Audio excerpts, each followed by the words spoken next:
bai zo ƙarshe ba, da akwai ragowa.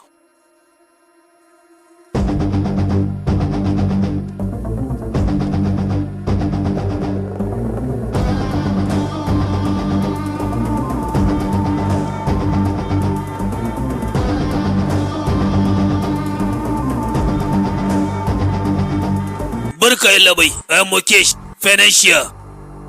Unfortunately, I'm here to serve you this notice. Ɗan kaje ya aro kudade da suka kai biliyan 4 bai gaya maka ba. Domin ya je ya yi wannan aikin kamfanin da kake karba ka yi, bashin da ya karba yanzu da kuɗin ruwa ya kai biliyan 5.5.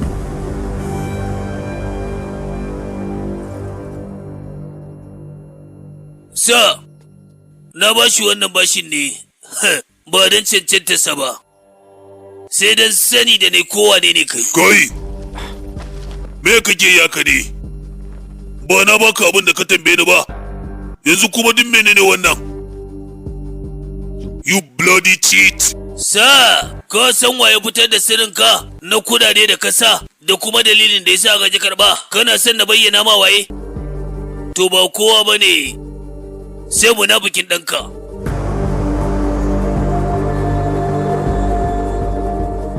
Now, I'm a cheater. Na rantse sai na shege kanun gurin.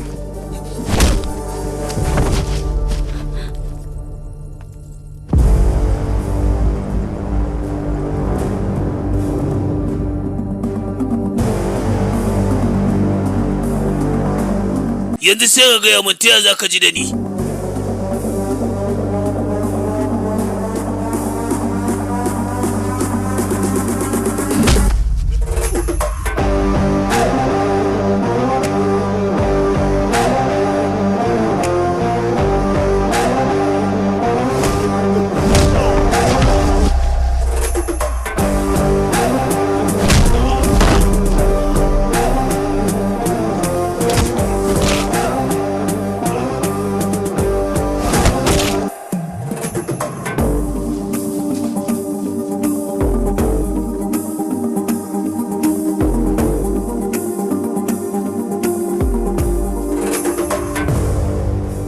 Nan cikin gidanmu ne, san kama dubanka izuwa can, nan ne ƙofar shiga.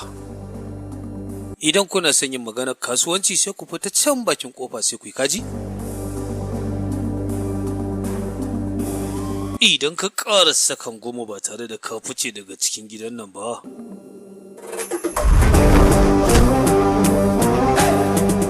to ba za ka taɓa fita daga cikinsa ba.